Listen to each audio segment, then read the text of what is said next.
के नाम से आज हम जानते हैं।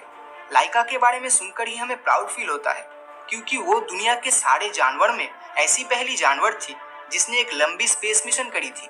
लेकिन क्या सच में लाइका एक खुशनसीब डॉग थी, जैसा हम पिक्चर्स में देखते हैं या फिर न्यूज मैगजीन्स या स्कूल की किताबों में हमें दिखाया जाता है?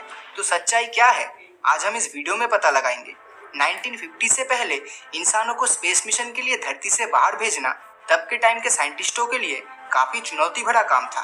स्पेस मिशन में इंसान सरवाइव कर पाएगा या नहीं, ये जानने के लिए अलग अलग प्रजाति के जानवरों को स्पेस में भेजा जाता था। साल 1957 मॉस्को, जो कि रशिया घूम रही थी और इस समय इसकी उम्र थी 3 साल।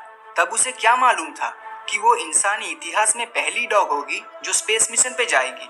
और इसी बीच सोवियत स्पेस प्रोग्राम के सहारे दुनिया का पहला स्पेस सैटेलाइट स्पुतनिक 1 को सक्सेसफुली लॉन्च कर दिया गया था। लेकिन स्पुतनिक 1 में कोई भी जीवित प्राणी नहीं था, इसीलिए वहां के साइंटिस्टों ने सोचा कि क्यों न इस बार किसी जिंदा बड़े जीव को स्पेस मिशन में भेजा जाए। लेकिन शायद ये रशियन साइंटिस्ट इस दूसरे स्पेस मिशन को काफी जल्दी में करना चाहते थे, तो इसीलिए लाइका के स्पेसक्राफ्ट को बनाने के लिए सिर्फ 4 हफ्ते का समय मिला था, जिसका जुर्माना बाद में उस मासूम डॉग को भरना पड़ा था। इस स्पेसक्राफ्ट का नाम था स्पुतनिक 2, जिसे स्पेशली एक डॉग के लिए डिजाइन किया गया था।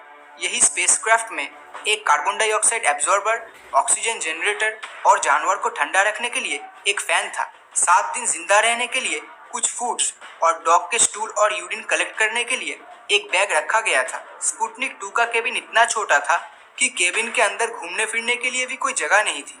तो इसी तरह स्पुतनिक 2 को डिजाइन किया गया था, जो कि कुछ 28 दिनों में तैयार हुआ था। अब सिर्फ एक डॉग को ढूंढने की ही देरी थी।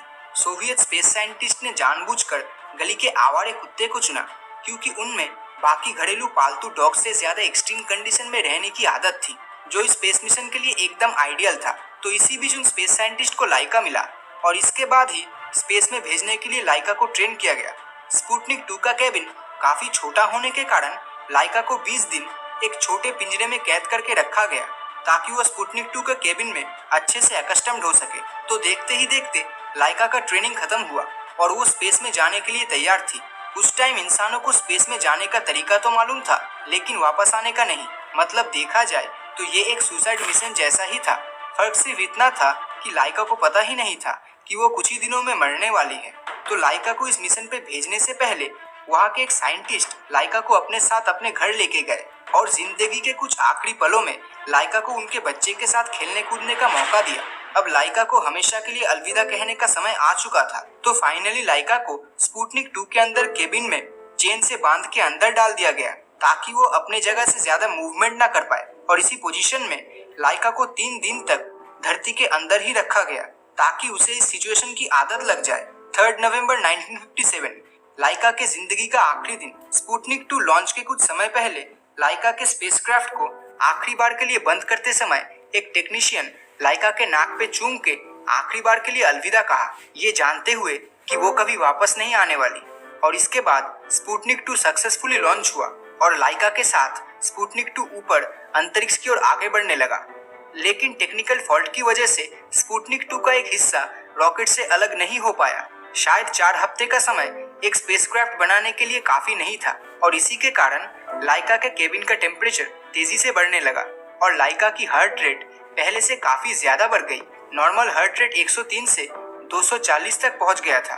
तो इससे ये बात तो साबित होता है कि उस समय लाइका को गर्मी के मारे कितनी ज्यादा तकलीफों से गुजरना पड़ रहा था। और लगातार 3 घंटे तक लाइका मौत से लड़ती रही और टेम्परेचर इतना ज्यादा इंक्रीज हो गया कि 5 घंटे बाद लाइका के सेंसर से सिग्नल आना बंद हो चुका था और इसी के साथ लाइका की मौत हो गई।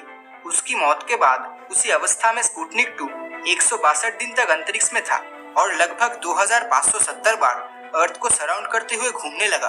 और इसके बाद 14 अप्रैल 1958 में स्पुतनिक 2 धरती के एटमॉस्फेयर में एंटर करते ही मरी हुई लाइका के साथ जलकर खत्म हो गया।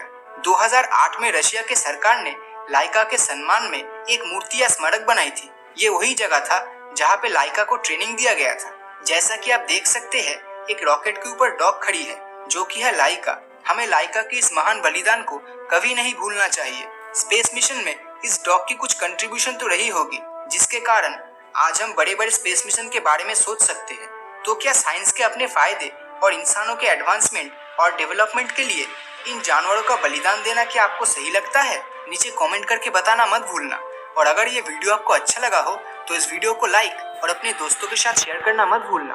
और अगर अभी तक आपने हमारे चैनल को सब्सक्राइब नहीं किया है तो सब्सक्राइब करके नोटिफिकेशन बेल को ऑन कर दीजिए, क्योंकि